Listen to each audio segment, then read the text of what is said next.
साथियों नमस्कार, स्वागत है आपका एक और इस नई वीडियो में। और आप देख रहे हैं बिग इंडिया टीवी। देश में 2024 का लोकसभा चुनाव बेहद करीब है और देश में बनने वाला है नया प्रधानमंत्री। लेकिन साथियों, क्या इस बार 2024 में जो कांटे की टक्कर होने वाली है वो इंडिया गठबंधन और एनडीए गठबंधन को लेकर होने वाली है? क्योंकि साथियों, लगातार देश में जो एनडीए के सामने एक बड़ा गठबंधन बना था, इंडिया नाम है गठबंधन, वर्तमान में थोड़ा मजबूत है इंडिया वाला गठबंधन। लेकिन साथियों, एक बहुत बड़ा ऐलान देश के अंदर हो चुका है और वह है साथियों तीसरे मोर्चे का ऐलान। यानी कि देश में साथियों एक बड़ा महागठबंधन और भी, जो कि बहुजनों का महागठबंधन होगा, ऐसा तैयार हो सकता है। और हम आपको ये क्यों कह रहे हैं? क्योंकि साथियों इसके पीछे भी बहुत सारे कारण हैं। साथियों, आपको पूरी खबर बताऊंगा विस्तार से, बने रहिएगा इस वीडियो में। साथियों, आप जानते हैं समाजवादी पार्टी के एक नेता हुआ करते थे, स्वामी प्रसाद मौर्य, जिन्होंने साथियों हाल ही में समाजवादी पार्टी को इस्तीफा देकर अपनी एक नई पार्टी बना ली, जिसका नाम है आरएसएसपी, यानी कि राष्ट्रीय शोषित समाज पार्टी। और स्वामी प्रसाद मौर्य ने दिल्ली के अंदर 22 जनवरी को पार्टी का ऐलान भी कर दिया। वहां पर साथियों काफी लोग इकट्ठे भी हुए थे। लेकिन साथियों, पहले मैं आपको थोड़ा सा स्वामी प्रसाद मौर्य जी के बारे में बताऊंगा। साथियों, आप जानते हैं स्वामी प्रसाद मौर्य पहले भाजपा के नेता हुआ करते थे। लेकिन साथियों, उसके बाद स्वामी प्रसाद मौर्य बसपा में आए और बसपा में स्वामी प्रसाद मौर्य साथियों 20 साल तक काम किया। 4 बार साथियों मंत्री बनाए गए। उसके बाद साथियों जब बसपा के हालत थोड़ी खराब हुई तो ये साथियों भाजपा के पाले में चले गए।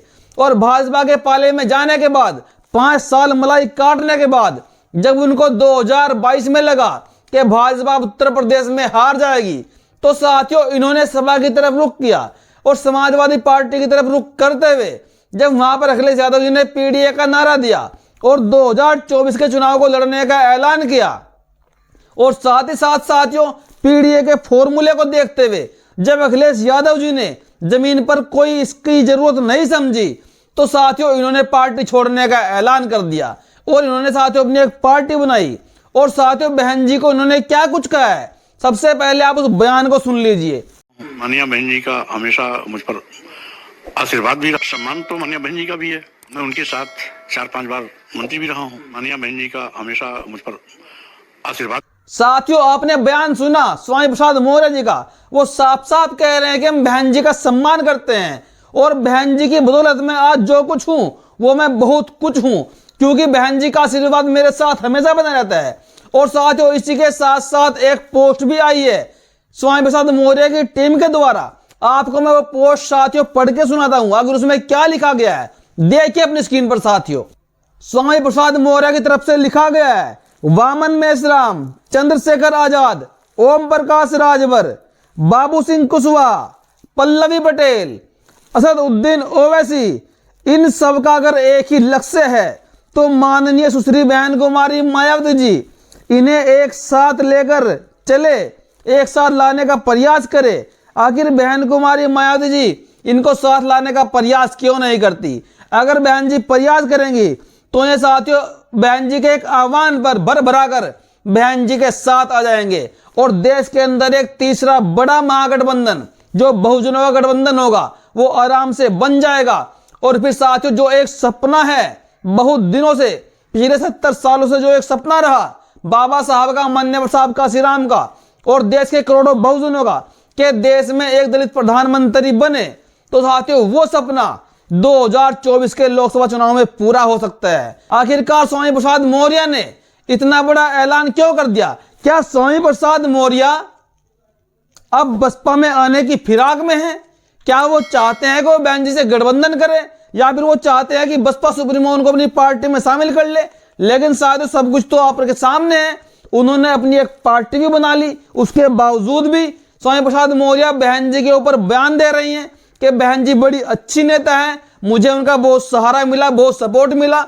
और साथ में साथ ये पोस्ट मैंने आपको दिखाया जिसमें उन्होंने एक आग्रह किया बहन जी से कि बहन जी आप एक महागठबंधन बनाइए। अगर इन सब नेताओं का एक ही लक्ष्य है जो कुल मिलाकर भाजपा को हराना चाहते हैं, तो क्यों ना एक महागठबंधन बनाकर भाजपा के खिलाफ चुनाव लड़ना चाहिए। और साथियों सबसे पहले थोड़ी सी बात करते हैं चंद्रशेखर रावण की। आप बीमारी प्रमुख चंद्रशेखर रावण को तो जानते हैं, जो उत्तर प्रदेश के सहारनपुर जिले से आते हैं। चंद्रशेखर रावण को लेकर साथियों अब कुछ छुपा नहीं है, क्योंकि उनके साथ में भी साथियों उत्तर प्रदेश ही नहीं पूरे देश का युवा उनके साथ खड़ा हुआ है। और आपने साथियों लगातार देखा होगा चंद्रशेखर रावण कितने आतुर रहते हैं बहन जी से बात करने के लिए, बहन जी से गठबंधन करने के लिए। और बहन जी को चंद्रशेखर रावण बार बार कभी अपनी वो राजनीतिक गुरु बताते हैं, कभी उनको वो बुआ बोलते हैं, कभी वो बहन जी बोलते हैं। और साथियों कभी कभी तो वो उनको राजनीतिक अपना गुरु जो द्रोणाचार्य बताते हैं और अपने आप को बहन जी का एक चेला बताते हैं, शिष्य बताते हैं। साथियों अब बात कर लेते हैं थोड़ी सी ओम प्रकाश राजभर की। हालांकि वर्तमान में ओम प्रकाश राजभर जी भाजपा के पाले में चले गए, एनडीए के पाले में हैं, लेकिन साथियों जब से भाजपा में वो गए हैं और अगर उससे पहले की बात करें तो ओम प्रकाश राजभर ने साथियों कम से कम 50 बार बयान दिया होगा बसपा सुप्रीमो को लेकर कि हम बहन जी को इस देश का प्रधानमंत्री बनाएंगे। हमारे देश में अभी तक कोई भी दलित समाज का व्यक्ति प्रधानमंत्री नहीं बना। हमारे देश में सवर्ण समाज का प्रधानमंत्री भी बन गया, पिछड़े समाज का प्रधानमंत्री भी बन गया, और अब बारी है दलित समाज की कि दलित समाज का व्यक्ति, दलित समाज का नेता देश को संभाले, देश की बागडोर थामे। और साथियों ओम प्रकाश राजभर ने कहीं कहीं बार बयान दिया, लेकिन साथियों हालात कुछ राजनीति के ऐसे बदले कि उनको एक कुर्सी के चक्कर में भाजपा के पाले में जाना पड़ गया। इसके बाद बात करते हैं साथियों असदुद्दीन ओवैसी जी की। आप जानते हैं ओवैसी जी ने पिछले विधानसभा चुनाव में बिहार के बहन कुमारी मायावती जी से गठबंधन किया और वो अब भी उत्तर प्रदेश में बसपा से गठबंधन करने के लिए तैयार है, क्योंकि साथियों वो भी बहन कुमारी मायावती जी का सम्मान करते हैं। साथियों जब उनसे एक इंटरव्यू में पूछा गया, उनके सामने 3 तस्वीर रखी गई, अखिलेश यादव जी की, बहन कुमारी मायावती जी की और योगी जी की, तो उनसे पत्रकार ने पूछा कि आप इन तीनों में से सबसे बेस्ट मुख्यमंत्री किसको मानते हैं, किसका आप सम्मान करते हैं। तो साथियों उन्होंने सबसे पहले नाम लिया बहन कुमारी मायावती जी का कि मैं इन तीनों में से सबसे काबिल और अच्छा मुख्यमंत्री बहन कुमारी मायावती जी को मानता हूं। यानी कि असदुद्दीन ओवैसी जी भी बहन जी का सम्मान करते हैं और वो भी गठबंधन करने के लिए साथियों तैयार है। इसके बाद साथियों बात करते हैं पल्लवी पटेल की। पल्लवी पटेल को आप जानते हैं, हालांकि पल्लवी पटेल ने राज्यसभा के चुनाव में पीडीए को ही वोट दिया, लेकिन आपने लगातार खबरें देखी मीडिया में, पल्लवी पटेल जी समाजवादी पार्टी प्रमुख से कहीं ना कहीं नाराज दिखी। और साथियों वो राहुल गांधी जी की भारत जोड़ो यात्रा में राहुल गांधी जी के साथ भी दिखी, या उनके साथ बात की जाए तो पल्लवी पटेल भी साथियों बहन कुमारी मायावती जी के साथ में आ सकती हैं। क्योंकि साथियों हमने एक भाषण देखा है उनका जो वो संसद में दे रही थी। साथियों जो देश के अंदर, हमारे देश के अंदर चाहे कोई सी भी पार्टी के सांसद हो, कम से कम दोस्तों 216 सांसद संसद के अंदर SC ST और OBC के बैठते हैं, उन सबको पल्लवी पटेल ने पंगु करार दे दिया, विकलांग करार दे दिया कि आप सबके सब पंगु हो। अगर आपके सामने आपके ही समाज का व्यक्ति की दुर्दशा इतनी खराब हो तो आप उसके बावजूद भी नहीं बोलते। आपसे बुरा इंसान कोई हो नहीं सकता। तो साथियों कहीं ना कहीं पल्लवी पटेल भी इस महागठबंधन का हिस्सा बन सकती हैं। और साथियों अगर उसके बाद बात करें हम तो बाबू सिंह कुशवाहा की। साथियों बाबू सिंह कुशवाहा जी भी मान्यवर साहब काशीराम जी के साथ कार्य कर चुके हैं, और मान्यवर साहब काशीराम जी के देहांत के बाद बाबू सिंह कुशवाहा ने अपनी एक पार्टी बनाई, और साथियों वो भी बहन जी के साथ गठबंधन कर सकते हैं अगर उनके पास साथियों बुलावा जाए।